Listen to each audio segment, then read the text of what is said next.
আসসালামু আলাইকুম। যোগেন্দ্রনগর রাবারডাম যুব কল্যাণ ফাউন্ডেশনের পক্ষ থেকে সবাইকে জানাই ঈদ মোবারক। আমরা হঠাৎ চলে গেলাম ফাউন্ডেশনের কয়েকজন মিলে বিলসা ব্রিজে এবং চলন বিলের সৌন্দর্য নিতে, এবং সবাই মিলে একটি করলাম যে সবাই টাকা তুলে কিছু খাবো। আমরা সবার থেকে টাকা তুলতে থাকলাম। তারপরে সবাই যখন টাকা দিয়ে দিল তখনই আমরা চলে গেলাম সেই বাদাম এবং নিমকির দোকান খুঁজতে।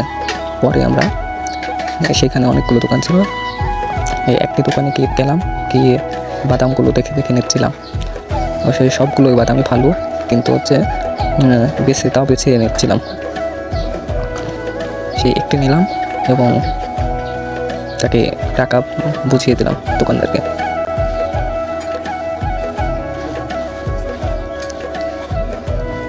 এবং আমরা অন্য আরেকটি দোকানে গিয়ে নিমকি নিলাম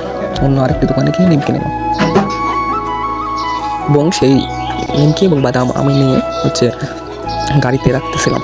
গাড়িতে রেখে সবাই একসাথে ভাগ করে খাওয়ার চেষ্টা করছিলাম, খাবো আসলে। আমরা এই গাড়িটা ভাড়া করে নিয়ে এসেছিলাম। পরে আমরা এখন নিমকি এবং বাদাম মাঝখানে রাখলাম, রেখে সবাই একটা দুইটা করে খাওয়া শুরু করে দিল এবং সবাই খাইতে থাকলো।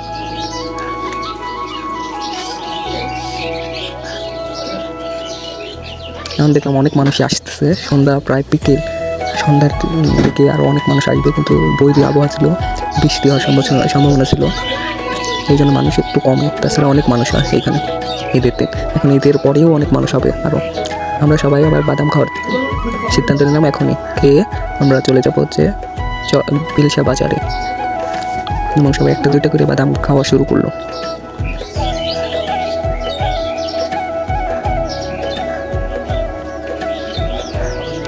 সবাই খাইতে খাইতে অনেক গল্প আদি করলাম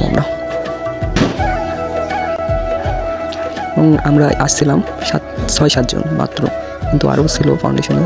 একটি গাড়িতে অত আটবে না জন্য আমরা পরের দিন আবার আসার সিদ্ধান্ত করলাম সবাই একসাথে। এবং আবার যাইতে চাইলাম নাটোর রাজবাড়িতে, এবং সবাই বিট লবণ দিয়ে বাদাম খাচ্ছিল।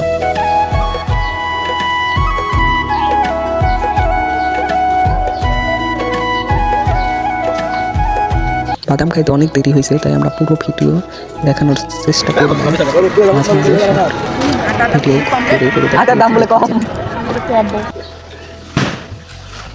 এবং শেষের দিকে প্রায় বাদামগুলো শেষ। পরে আমরা আর নিচের বাদামগুলো খাইলাম না, ফালাই দিলাম। পরে আমরা দেখলাম সৌন্দর্য ব্রিজের উপর থেকে, প্রকৃতির সেই সৌন্দর্য, দুই পাশে সবুজে ঘেরা ফসল। দেখলাম অনেক মানুষই আসতেছে মাঝে মাঝে। এবং আমরা এখন যাইতে শুরু করলাম বিলসা বাজারের দিকে, এবং যাইতে অনেক মানুষকেই দেখলাম, অনেক চেনা মানুষকে দেখলাম। এবং আমরা দেখতে পেলাম 3 প্রতিবন্ধী টিকটকার, লাবণ্য খন্দকার মনি, তারা দেখি টিকটক বানানোর জন্য বিলসা বাজারের দিকে যাচ্ছে। আমরা একটু মাঝে মাঝে তাদের ব্যাক সাউন্ড দিলাম।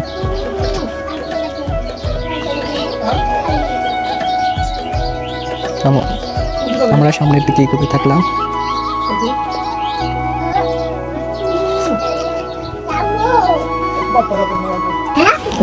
এবং অনেক গাড়ি দেখি, মোটরসাইকেল নিয়ে অনেক মানুষই আসতেছে বাজারের দিকে। আমরা এগোতে থাকলাম সামনের দিকে। আমরা এসেছি এখানে, তাই অত ঘোরাফেরা না করে এই যে 3 প্রতিবন্ধী টিকটকার, তাদের থেকে সেখানে আমরা একটু ব্যাক সাউন্ডও দিয়েছিলাম। সবাই তাকে